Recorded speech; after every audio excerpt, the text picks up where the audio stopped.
Monday. Fun day. For me. Not Garfield, though. He don't like it. That's how Garfield's feeling.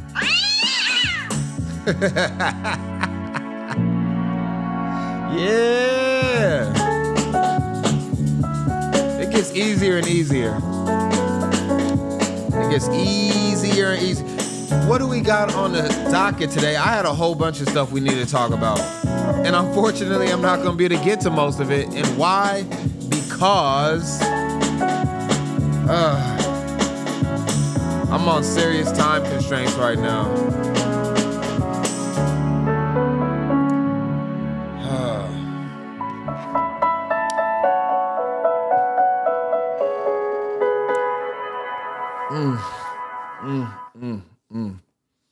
Yeah, I had a whole bunch of stuff I wanted to get to today, and we're gonna have to do like a quick hitter show. So I think I'm only gonna be able to get into the main topic today. Let me see, what do I got? Yeah. Let me get y'all fed real quick. Let me get y'all fed real fast, and then I think I'll do a quick monologue. I don't know. We'll just have to figure it out. We're gonna figure this one out quick, all right?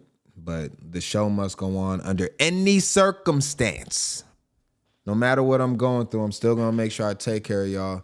And I'm still going to make sure I get y'all fed every day. Because y'all, we got to eat. We got to eat. So what do we got? We got Thai green curry with jasmine rice.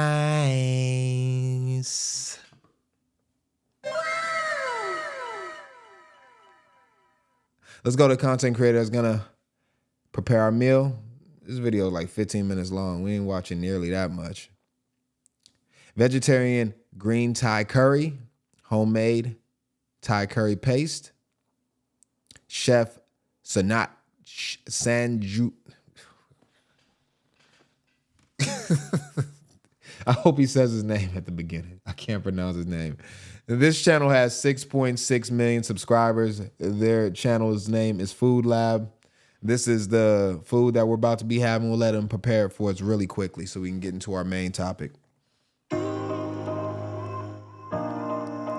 You see his name right there. Can y'all pronounce that? Huh? I think I probably have a much higher IQ than you do. Pronounce his name right there on the green turret. Okay. Pronounce it right now.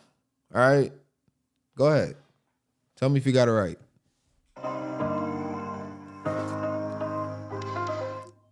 What's up guys, Sanjo's here, welcome to Wi-Fi. I'm making veg green Thai curry today. It is a very requested recipe, and to make a good Thai curry, it is very important to have a good homemade fresh Thai curry paste.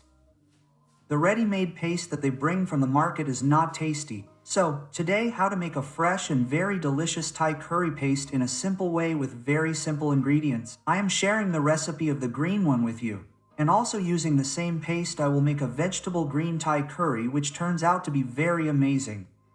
And you all have a lot of doubts about the ingredients used in Thai curry, so in this video I am going to clear all your doubts about that too. So first of all, let's see how to make fresh green Thai curry paste. I have added 1 teaspoon of whole coriander seeds and 1 teaspoon of cumin seeds in a pan. Lightly toast the cumin and coriander for a few seconds or 1 minute. All right, we're going to This will make it move up to ahead. soft Let's get to the not fun paste. To eat in Thai curry. So you have to add basic lemon tree leaves to it. Its flavor is very... Let's get to the jasmine rice. The curry. I'm going to need mine to be very spicy though. Can you hook me up with a spicy curry? I could say his last name, I think. I'm just calling him Chef. And that looks really good though. That looks really good for a Monday. And you know, we always want to start our Monday off and make sure that we are having something healthy to start the week off. So definitely gonna go with this curry right here. So good. So good. And I'll get into a quick monologue. I had, cause how much time? Yeah, see, I'm only giving myself we got like less than 20 minutes to get this done. So, you know, we're going to have to jump straight into the main topic. I had this was supposed to be like a 2-hour stream, but let's get into it. Let me go all black and white. So I was just thinking about it. We're going into the 5th week, I believe. We've been doing this every single day, every single weekday in the afternoon. I've got y'all lunch. I've gave y'all a positive story, and I've gave y'all the news, from us. And I've treated y'all like family. I've taken care of y'all, and I just really appreciate y'all. And one of the things that I've noticed is that when you start to form consistency, it starts to get easier and easier to the point where I'm kind of in a really good stride right now.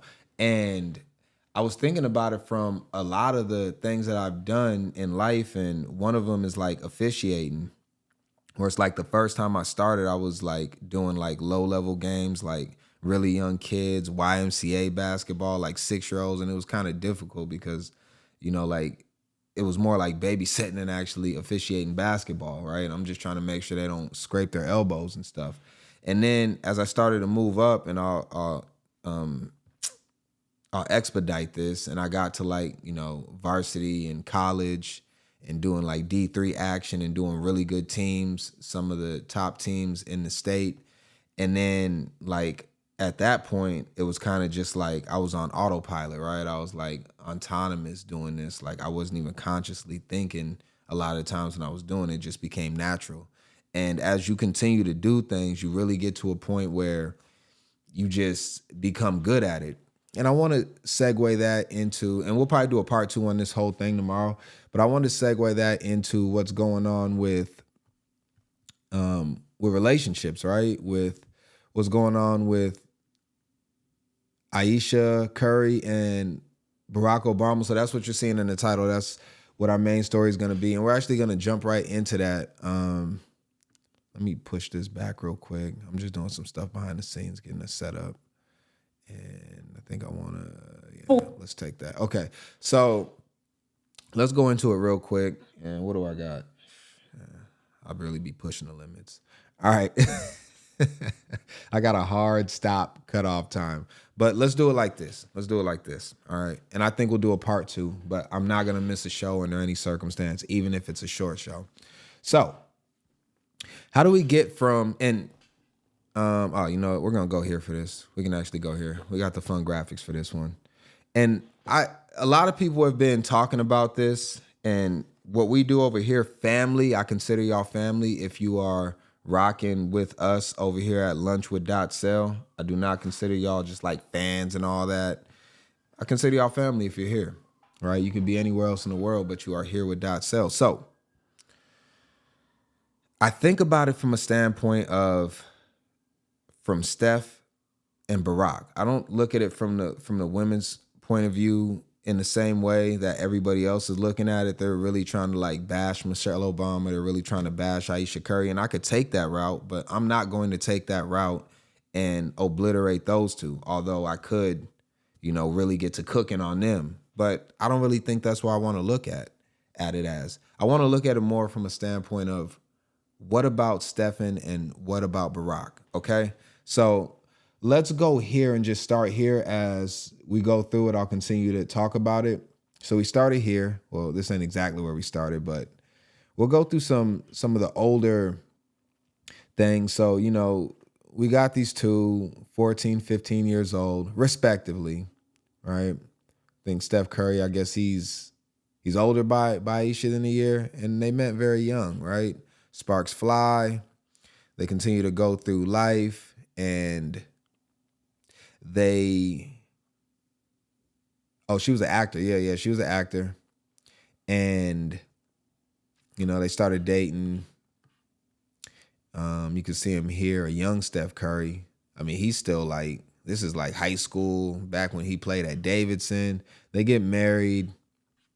They continue to go on. She's pregnant here. And you're just seeing all of this really, really loving, heartfelt, it's really good to see, right? It really does something to us. It touches us, and everybody's rooting for them to be successful and be great.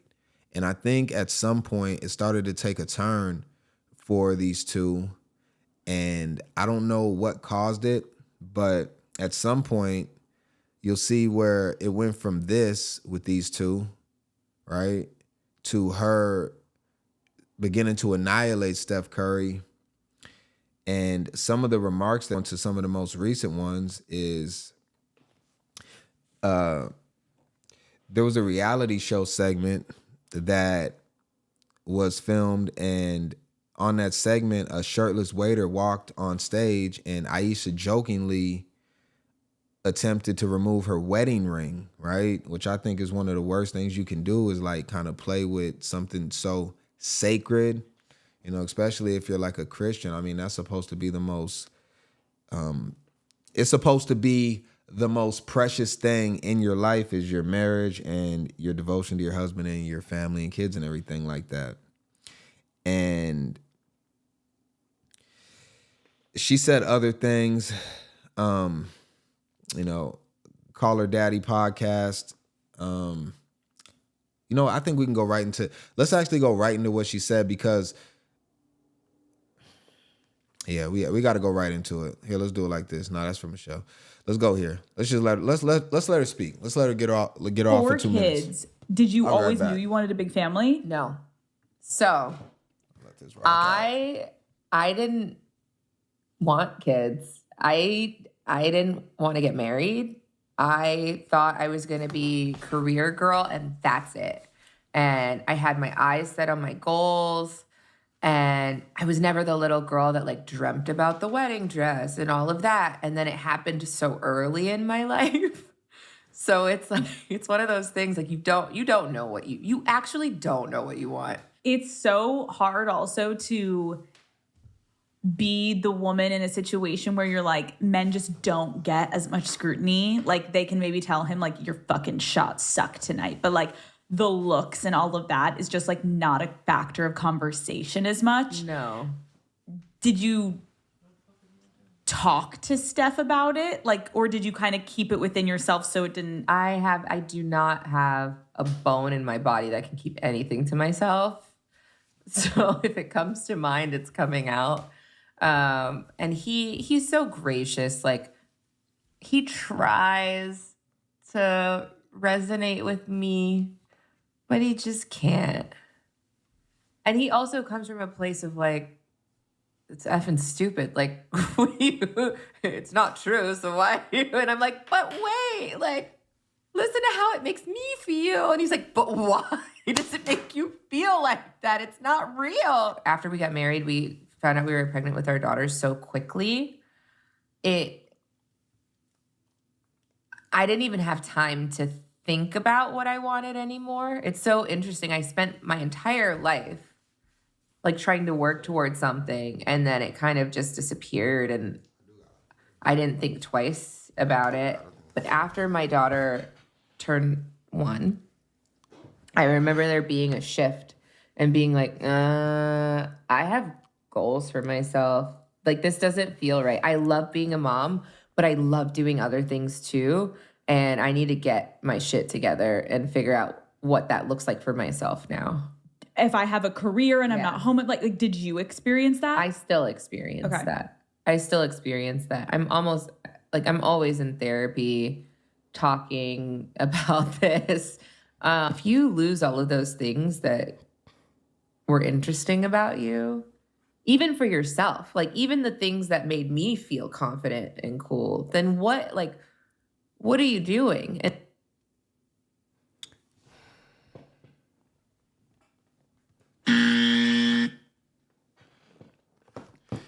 What do y'all think about that? What do y'all think about what she had to say? So I want to actually go back through this, and I want to stop at a couple of different points. I want to play it all the way through so you can get it in its full context based off the way that they presented it.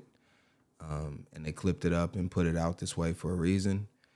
And so let's go back. Let's actually see what the caption has to say. This is some of the what the people are having to say.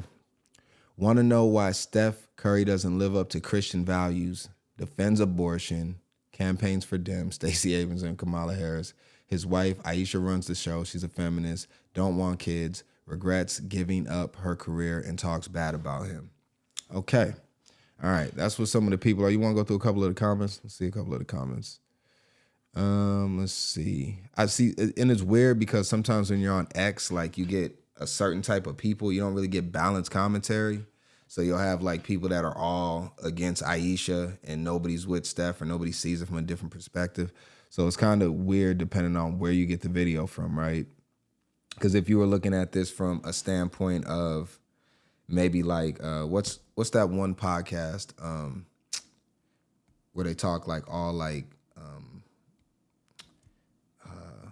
what is it called? I can't remember the name. I don't follow them all the time. But Four kids. Did you always knew you wanted a big family? It's basically like where it's like I can't remember. It'll come to me. Let's actually go through this though, and let's go through a couple of the points here that she was talking about. No.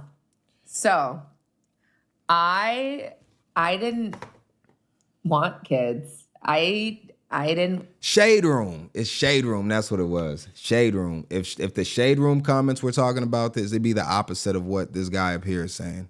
So we just got to look at it and kind of see that people are going to take two different sides on this. We want to be balanced, and we want to look at it more from the perspective of Steph Curry rather than Ayesha Curry and what he's going to do, because he doesn't speak. So we have to, do a little more deductive reasoning and trying to figure out how he's feeling through all of this. And also he's starting his NBA season, so he really doesn't even have time to focus when he's getting all of these different types of notifications about how his wife is basically putting a lot of information out that doesn't do anything to help him focus this upcoming season. But for some reason, he's able to actually endure all this and do quite well for himself amidst all the controversy. And then also I want to talk about the public versus the private aspect of this. Like, if they talk about this privately, but then she comes out and she says all this publicly, is that an issue as well? And although she talks about wanting to really have her own things going on, she always doubles back to beginning to talk about Steph Curry rather than just focusing on herself and all her accomplishments, which really doesn't make a lot of sense based off of what she's conveying. But let's go through some of it. Didn't want to get married. I thought I was going to be career girl and that's it. And I had my eyes set on my goals. And I was never the little girl that like dreamt about the wedding dress and all of that. And then it happened so early in my life. So it's like, it's one of those things like you don't know what you actually don't know what you want. It's so if she didn't want any of this, especially at the time that it was happening, based off of what she's saying, that would basically say, if we're going off what she says, that Curry was the one that made all of this happen. This was all his choice. It was not her choice at all to be with Curry whatsoever. He basically persuaded, at the least, to be married, have kids, and give up her career to take care of the family and basically focus on that. So wouldn't it be safe to say that Curry also has the opportunity to end all of it and say he no longer wants any of this? Let's continue to go on. So hard also to be the woman in a situation where you're like, men just don't get as much scrutiny. Like they can maybe tell him like, your fucking shots suck tonight. But like the looks and all of that is just like not a factor of conversation as much. No. Did you talk to Steph about it? Like, or did you kind of keep it within yourself so it didn't? I do not have a bone in my body that can keep anything to myself. So if it comes to mind, it's coming out. And he's so gracious. Like he tries to resonate with me, but he just can't. And he also comes from a place of like, it's effing stupid. Like, it's not true. So why? And I'm like, but wait, like, listen to how it makes me feel. And he's like, but why does it make you feel like that? It's not real. After we got married, we found out. So to talk about that point, I think that both of these two are completely missing the mark. I think it's a little bit different and the type of scrutiny that Steph gets because he actually deals with these people in real life. If Steph Curry, Steph Curry can miss a 3-point shot and lose people millions and millions of dollars. You know how many people bet and gamble on sports?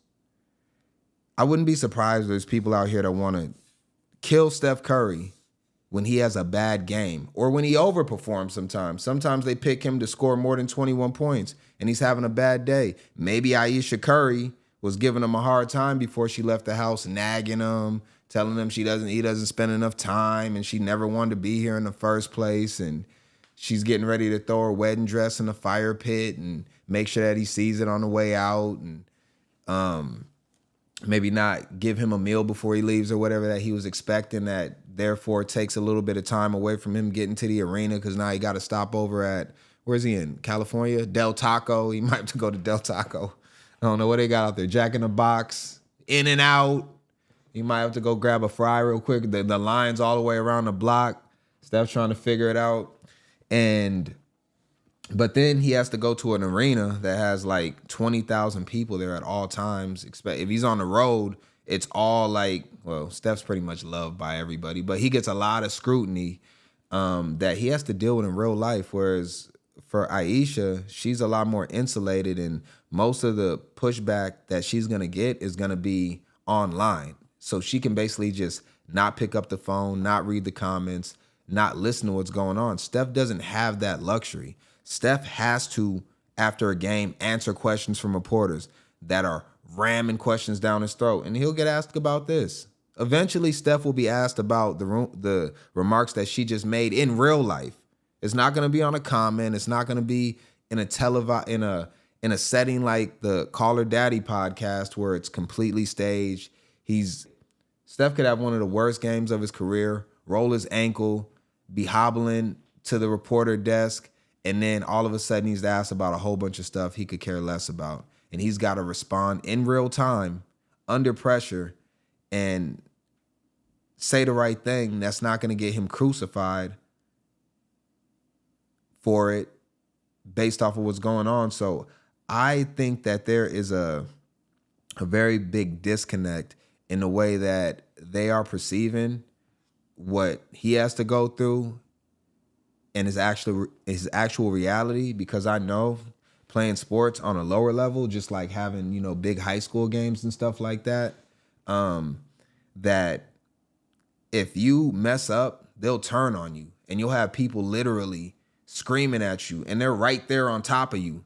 You suck, you're terrible. You at the free throw line, they chant slurs at you. You might be over in a town somewhere.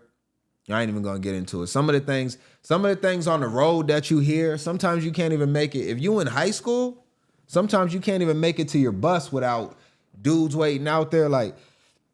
It gets deep. So, I just think that just those comments alone just kind of show what conversations or how is she actually seeing what's going on? And I'm actually more surprised because she goes to his games. I've seen her out there. I think she goes to probably a handful of them, especially the bigger ones. And she should actually understand the actual disdain that certain people have for Steph and show it publicly and all the pushback that he gets. But she's just glossing over it as if it doesn't happen. I think it's very disingenuous. Found out we were pregnant with our daughter so quickly. I didn't even have time to think about what I wanted anymore. It's so interesting. I spent my entire life trying to work towards something, and then it kind of just disappeared, and I didn't think twice about it. But after my daughter turned 1, I remember there being a shift and being I have goals for myself. This doesn't feel right. I love being a mom, but I love doing other things too. And I need to get my shit together and figure out what that looks like for myself now. If I have a career and I'm not home, did you experience that? I still experience that. I'm always in therapy talking about this. If you lose all of those things that were interesting about you, even for yourself, like even the things that made me feel confident and cool, then what are you doing? And Wow. That was hard to listen to, and there's a couple of reasons why. And I think that we'll get a good screenshot right there. There's a couple of reasons why. And it's because if all things are considered equal, then you would look at it and say that Steph has to deal with the exact same things under much more pressure. Because if you're saying that you want to have these things, right? That's what you want to have. Well, Steph already has them and he's doing the same things. And so he travels around the entire country and the world at different points. And I would have to think, like, he's in a position where if he does like split with her, well, he's gonna lose half. And I think half to him still means that he's extremely rich no matter what.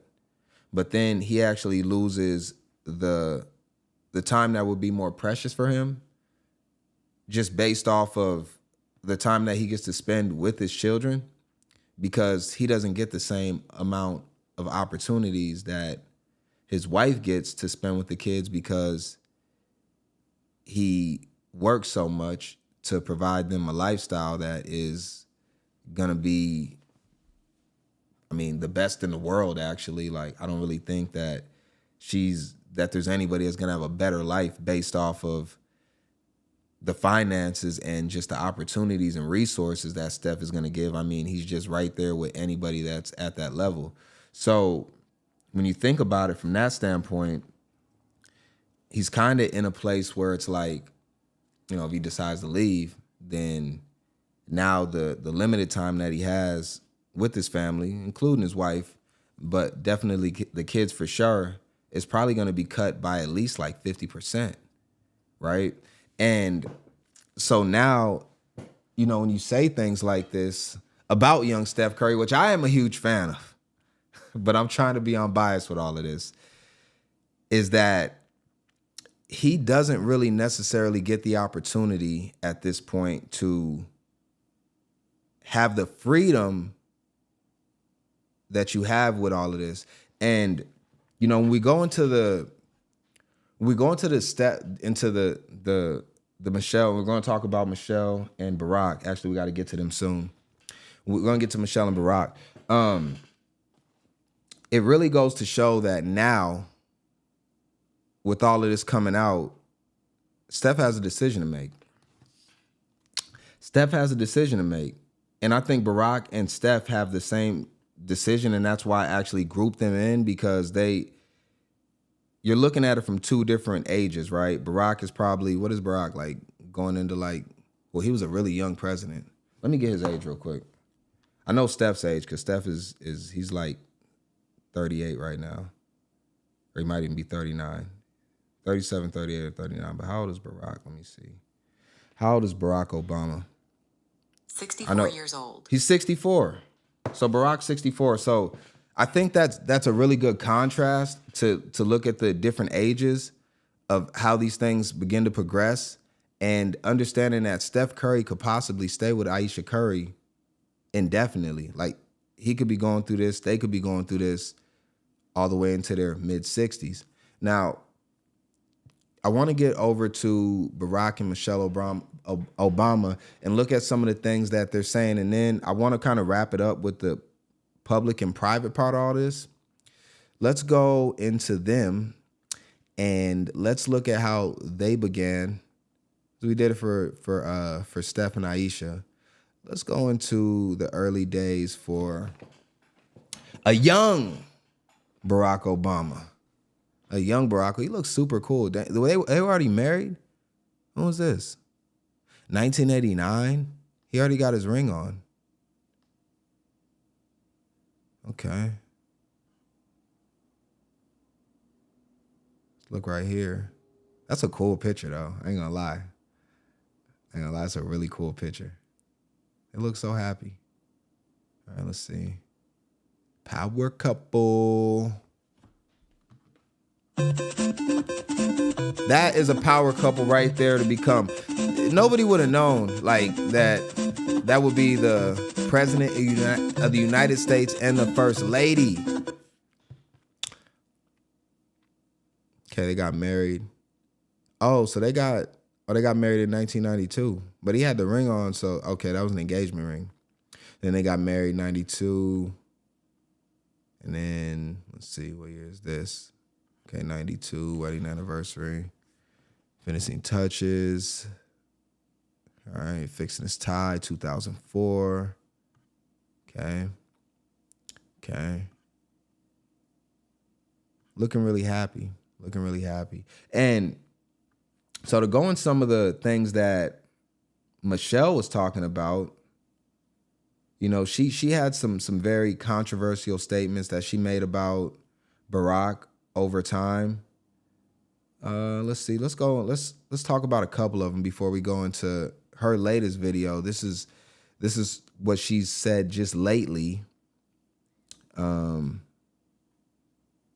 She said, quote unquote, "There was 10 years where I couldn't stand my husband." She explained these were times when raising children and balancing out roles put a strain on their marriage. And you heard Ayesha have the same type of problems where it came down to just raising a kid, which I kind of think about it, and you know, you hear these statements, and I actually try to look up statements from both Steph and Barack because, again, like, we really like to be balanced over here. So I really try to look at things from each side, and then I come up with my own reasoning. I don't groupthink. I don't run with the narrative what everybody else is saying. However, I couldn't find any text from either one of those two saying anything negative or private about their other halves, quote unquote, right? Although it seems like one feels like they do much more than the other.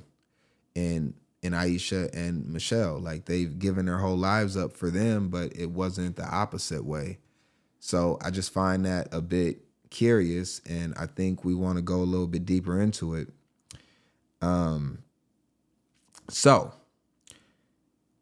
also, she began to talk about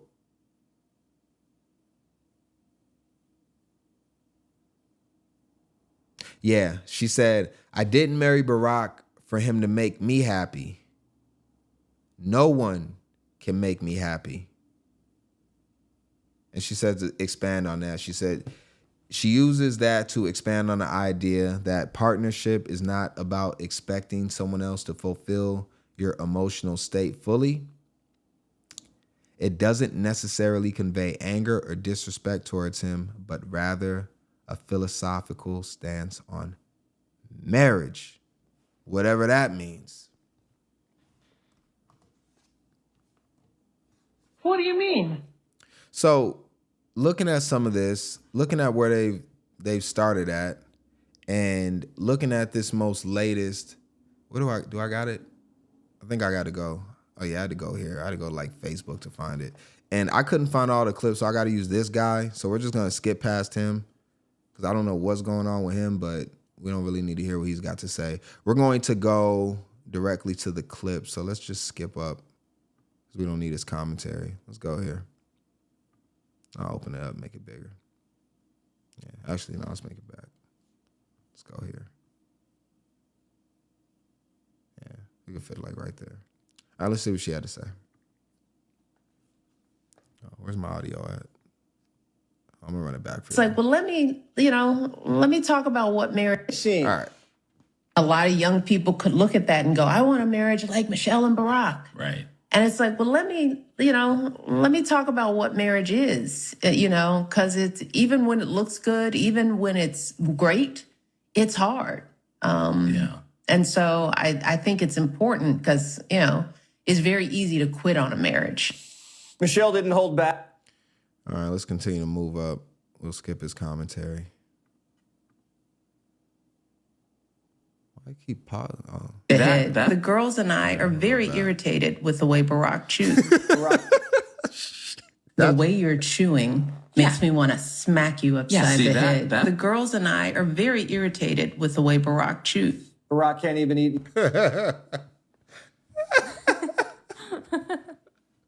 I'm sorry, that's funny, bro.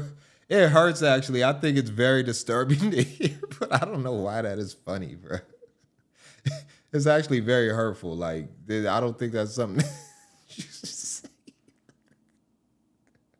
I'm just picturing Barack just sitting there eating, bro. They're just fuming, just wanting to just pull out a gun and just... Well, what would she be charged with if she actually slapped Barack? Ain't that like, you can't assault the president, the former president. He got, would Secret Service get involved? If she slapped the hell out of him just because he was chewing? Like, who else can get away with that? All right, let's see. I think we got one more clip. Hold on. The way he chews. He can't live. What's wrong with my computer? Hold on. I feel bad. That we're empty nesters. It's like, well, what are we going to talk about? So we're together all day, and we do this thing where it's like, I'll see him, and it's like, what you been doing? It's like, oh, don't tell me until dinner, because we got to have something to talk about at dinner. So if all throughout the course of the day I'm getting caught up on his stuff, then it's like we're sitting staring at each other. Are we missing something? To talk about. So this is their dinner.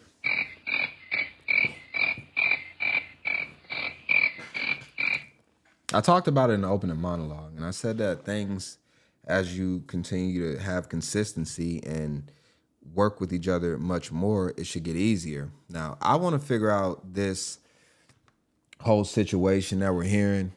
And her brother, man, let me get off of him. Let's go here. That's a pretty good look of her. Can we get a better look? See if we can get her looking kind of cute. Nah, that's not it. There? Here? I like that. Showing off the butterfly eyelashes. I like this long. I know Barack loves it. So, my thing is this, right?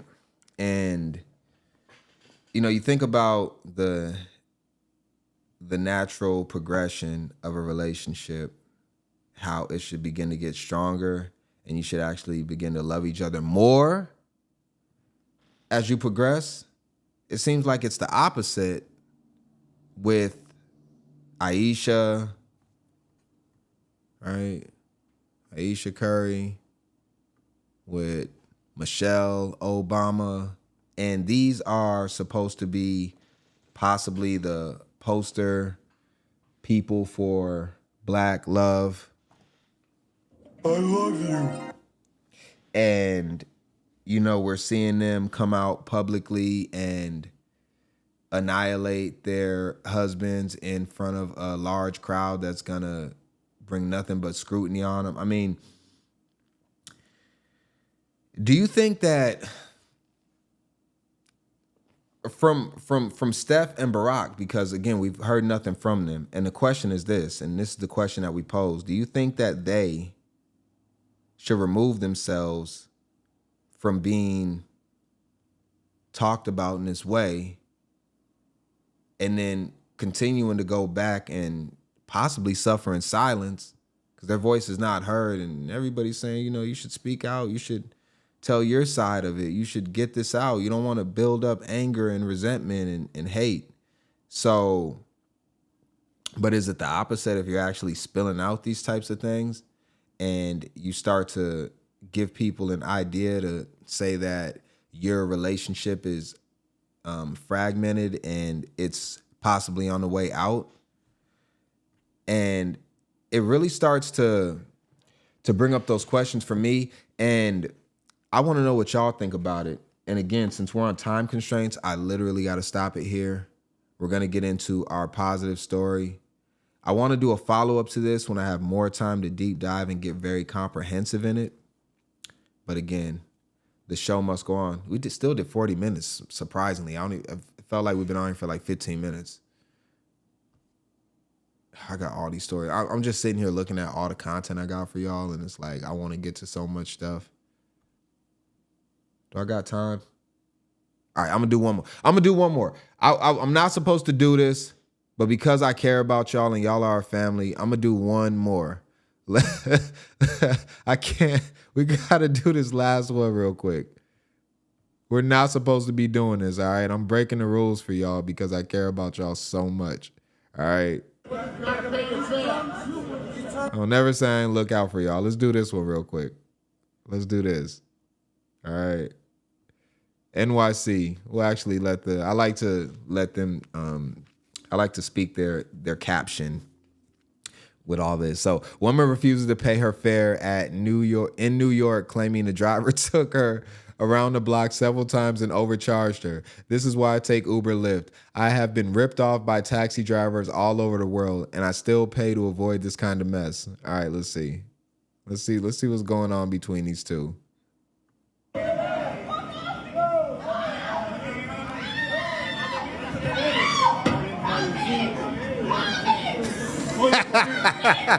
Call the police. Somebody call the police. Did you pay your fare? Did you pay your fare? No, he took a ride around the whole city and is double charged me. Now I'm just in my bus. Then you gotta pay your fare. I see you, my boyfriend. You gotta pay your fare, man. You gotta pay your fare. You gotta pay your fare. You gotta pay your fare. You gotta pay your fare. The whole city without using a GPS. I'm calling the fucking. That's okay. You gotta pay your fare. Who's wrong in this situation? Y'all got to tell me who's wrong in this situation. Is it the cab driver? Is it the woman? I always usually look to people, whenever I look to a situation, I'm trying to assess who's wrong. I start with the very first incident that caused everything. I start where it began at. I'm going to have to say that the lady's wrong in this situation, and then the cab driver is subsequently wrong afterwards. Here's the reason why. The lady should never have called a taxi to begin with. Never. One of the best things that happened with Uber and Lyft is that they gave upfront pricing. Everybody knows that dealing with taxis was terrible, and that's why they are no longer in good grace throughout the entire country. The only place they really work, honestly, on a consistent basis is New York. New York is like one of the only places. I mean, you can find them in Vegas and different places like that here and there, but like in Minnesota, there ain't no taxis here at all. Like they're all actually doing Uber and Lyft. Like you could get picked up in a taxi and he's running the Lyft or the Uber app because it's just like the upfront pricing was a game changer. They run a meter on you. So yeah, as thirsty as they are and as much as they're feeling the crunch, a lot of them had those medallions that they paid like a whole bunch of money for and they're still trying to recover their money. They're in the red, like maybe it could be 50, 60,000. Some of those medallions were getting sold for like 250,000. And so now they're actually, feeling the crunch and trying to find unsuspecting old ladies like this one here. But she's actually got some fight to her still. She's got some fight. And she's not knowing that you want to play with because she's not paying and she's going to fight with you. And they look like they're pretty evenly matched. I mean, I'm not really seeing either one of them gaining any ground here. So the police will probably have to come and intercept the situation and mediate it. But I thought this one was really funny.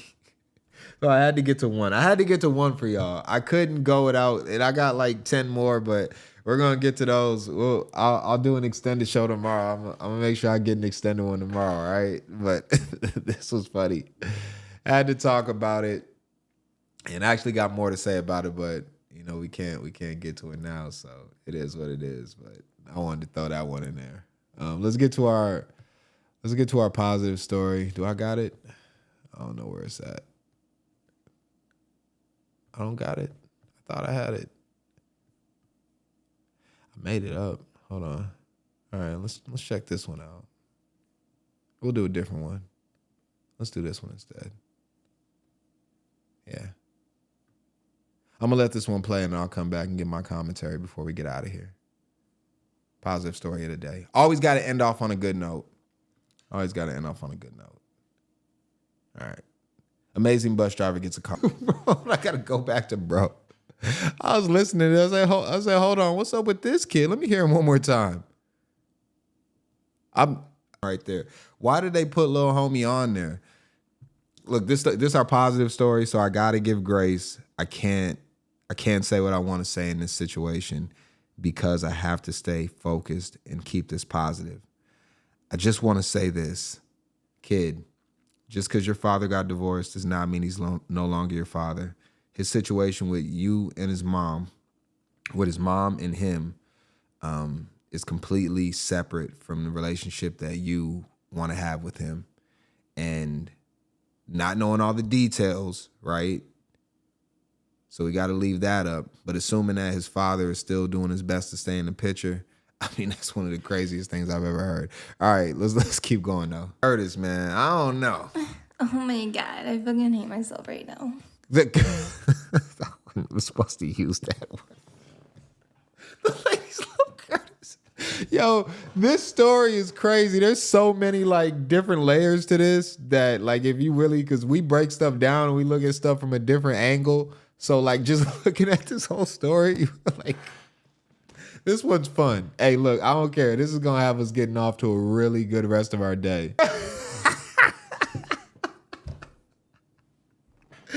Oh, I'm rocking with Curtis, bro. Hey, this is crazy. I didn't know what to expect. I don't watch the stories, not these ones. I never watch them beforehand.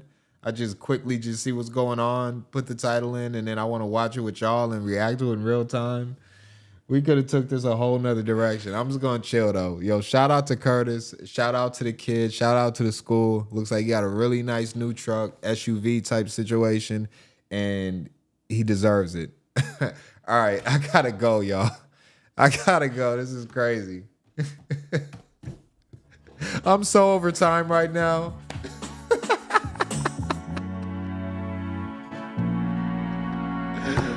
Yo, have a good rest of y'all day. Y'all probably gonna be having a better day than Barack, a better day than possibly Steph Curry. Although Steph Curry still got something to do. Barack ain't president no more. Steph Curry still gets to go to the basketball court. And as an athlete, when you between them lines, you don't think about anything else but that. So he's got some release. He can get away. He's got real therapy, not that fake therapy. Anyways, I gotta go. Peace, y'all.